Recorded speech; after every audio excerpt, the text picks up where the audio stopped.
आपको मेरी रेसिपीज पसंद आई है तो मेरे चैनल को सब्सक्राइब कीजिए और बेल आइकन दबाना मत भूलिए।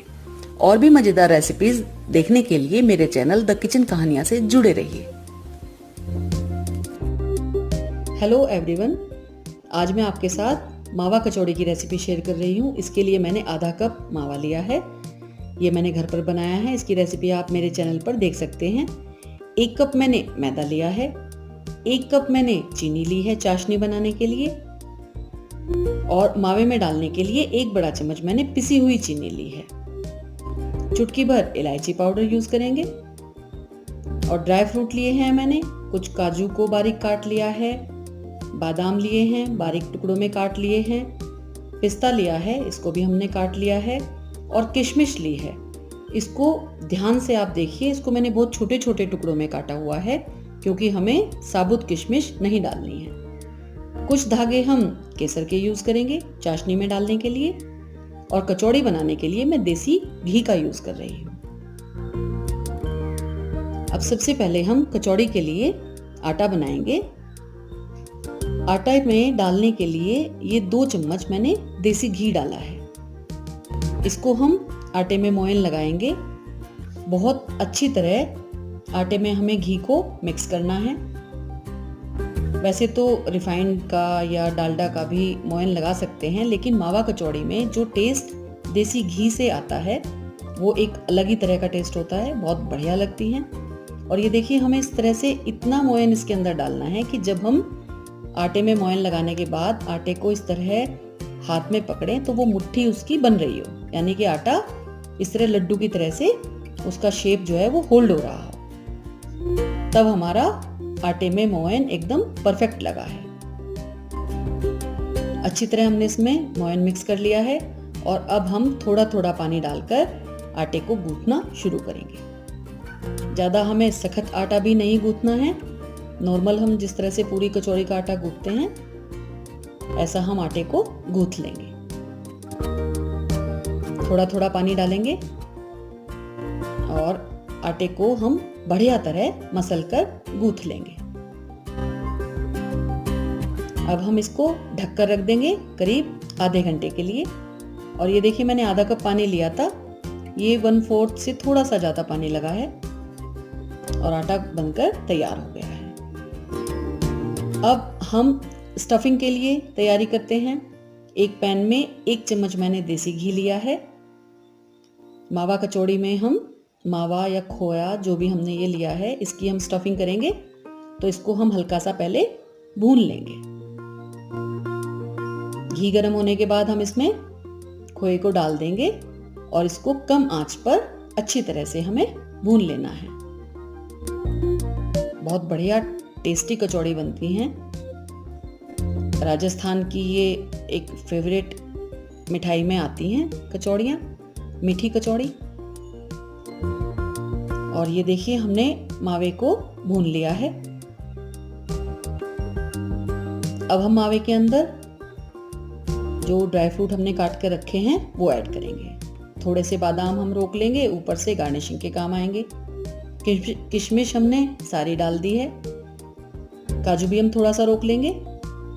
किशमिश का हम विशेष तौर पर ध्यान रखेंगे। स्टफिंग में हम गुंजिया बना रहे हों या मावा कचौड़ी बना रहे हों, किशमिश को हम काट के ही डालेंगे, क्योंकि जब तलने के लिए कचौड़ी हम घी में डालते हैं तो अंदर किशमिश अगर साबुत होगी तो उसका फूल कर कचौड़ी को फटने का डर रहता है। अब यहाँ हम इसमें थोड़ा सा इलायची पाउडर डाल देंगे इसको बढ़िया खुशबू देने के लिए। कुछ इलायची पाउडर हम चाशनी में ऐड करेंगे। और ये मावे की स्टफिंग तैयार हो गई है। अब इसको हम ठंडा होने देंगे। जब मावा बिल्कुल ठंडा हो जाएगा तब हम उसमें पिसी हुई चीनी मिला देंगे, जिससे कचौड़ी के अंदर जो स्टफिंग है वो भी मीठी हो जाए। चीनी मैंने 1 बड़ा चम्मच ली है। आप अपने टेस्ट के हिसाब से कम ज़्यादा कर सकते हैं। और मावे को हम जो हमने स्टफिंग तैयार की है इसको निकाल कर एक साइड रख लेंगे। अब हमें कचौड़ी के लिए चाशनी बनानी है। इसके लिए मैंने 1 कप चीनी और इसमें आधा कप पानी डाला है। इसको हम लगातार चलाते हुए चीनी को घुलने तक चाशनी को पकाएंगे। बचा हुआ इलायची पाउडर डाल देंगे और कुछ धागे मैं केसर के ले रही हूँ। इससे चाशनी को एक अच्छा कलर आएगा और कचौड़ी भी जब बनकर तैयार होंगी तो उसमें कलर बढ़िया आएगा। चाशनी में हमें कोई तार फॉर्म नहीं करना है, बस जस्ट इसको हमें पकाना है जब तक चीनी घुल जाए, और चीनी घुलने के बाद 2 मिनट और पकाना है जिससे ये हल्का सा चिपचिपापन इसके अंदर आ जाए, यानी शहद की तरह चिपचिपी चाशनी हमें तैयार करनी है। और चाशनी देखिए, अब मैं दोबारा चेक कर रही हूँ और ये चिपचिपाहट इसमें आ गई है। अब हम इसको गैस बंद कर देंगे और ढककर एक साइड रख देंगे। इधर आटे को भी गूंथे हुए आधा घंटा हो गया है। इसको हम एक बार दोबारा से एकसार कर लेंगे और अब इसकी हम लोइयां तोड़ लेंगे। कोशिश करें कि जब हम कचौड़ी बना रहे हैं तो आटे से जो हम लोई बना रहे हैं वो सब एक बार में तोड़ लें और लगभग समान आकार की तोड़ लें। इससे हमें स्टफिंग करने में आसानी रहेगी, क्योंकि इसी तरह से हमें ये पता लग जाएगा कितनी हम कचौड़ियाँ बना रहे हैं, कितना हमारा स्टफिंग है, वो हम अच्छी तरह भर लेंगे। लोइयाँ तोड़ने के बाद इसको हम अच्छी तरह एकसार कर लेंगे। हथेली से प्रेशर देते हुए हम लोई को एक समान करेंगे। फ्लैट करके इसको हम एक साइड रख लेंगे और अब हम इसमें स्टफिंग शुरू करेंगे।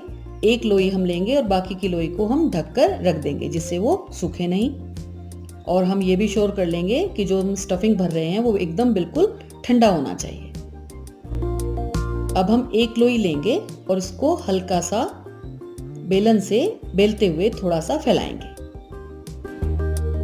कचौड़ी बनाने के लिए इसको हम फैला लेंगे।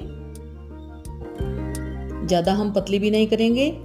ध्यान रखें कि हर तरफ से उसकी मोटाई एकसार हो।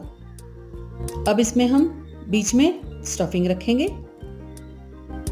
मावा को हम बीच में रखेंगे और चारों तरफ से किनारे उठाते हुए इसको हम सील कर लेंगे। कचौड़ी बनाने के लिए चारों तरफ से इसको हमें उठाकर और इसको सील करना है, अच्छी तरह से गोल घुमाते हुए। बस ये ध्यान रखना है कि कहीं से भी ये खुला ना रह जाए, अदरवाइज जब हम तलेंगे तो घी में मावा बाहर निकल आएगा। और ये देखिए, इस तरह से इसको हमने बना लिया है। और अब हमें क्या करना है, इस पर अब हम बेलन से इसको नहीं फैलाएंगे, इसको रखेंगे और हथेली के नीचे वाले हिस्से से हल्का हल्का प्रेशर देते हुए कचौड़ी को हम थोड़ा सा बढ़ाएंगे। ये आप देखिए, जिस तरह मैं कर रही हूँ, हथेली से इसको हम करते हुए हल्का सा इसको बढ़ाएंगे। और ये देखिए, ये कचौड़ी शेप में आ गई है, बढ़िया तरह से चारों तरफ से बिल्कुल सील हो गई है। इस तरह से हम बनाकर इसको रख लेंगे। ऐसे ही हम दूसरी लेंगे, उसको बेलन से पहले थोड़ा सा फैलाएंगे और उसके बाद हम उसमें मावा की स्टफिंग को फिल करेंगे। ये देखिए, इस तरह हम रखेंगे और मावा उसके अंदर हम स्पून से रखेंगे और चारों तरफ से इसके किनारे फोल्ड करते हुए हमें इसको सील करना है। पोटली टाइप हम बना लेंगे और अच्छी तरह इसको गोल घुमाते हुए सील करेंगे। इस हिस्से को हम नीचे की साइड रखेंगे और अब हम हथेली के नीचे वाले हिस्से से हल्का सा प्रेशर देते हुए कचौड़ी को थोड़ा सा शेप देंगे और हल्का सा उसको हम बढ़ाएंगे। और इसी तरह हमें सभी कचौड़ियों को बनाकर तैयार करना है। एक बार में हम सभी कचौड़ी बनाकर और रख लें और फिर हम फ्राई उसको एक साथ करेंगे। ये देखिए, हमने सभी कचौड़ी बनाकर तैयार कर ली है और ये 1 चम्मच लगभग स्टफिंग बची है। इसको तो बच्चे घर में ऐसे ही खा लेंगे क्योंकि इसमें मीठा भी मिला हुआ है। इधर मैंने घी गरम होने रख दिया है। घी हमें बहुत ज़्यादा गरम नहीं करना है, मीडियम हॉट ऑयल में, यानी बहुत ज़्यादा हमें इसको गरम नहीं करना है। और कचौड़ी को हम डाल देंगे। एक बार घी में जितनी कचौड़ी आ रही हैं आसानी से उतनी ही हम डालेंगे और इसको छोड़ देंगे मीडियम आंच पर। जब कचौड़ी सिक जाएगी तो वो हल्की होकर धीरे धीरे अपने आप ही घी में ऊपर आ जाएगी। उसके बाद हम इसको फ्लिप करेंगे और अलट पलट कर गोल्डन ब्राउन होने तक सेक लेंगे। ये देखिए कचौड़ी तैयार हो गई हैं।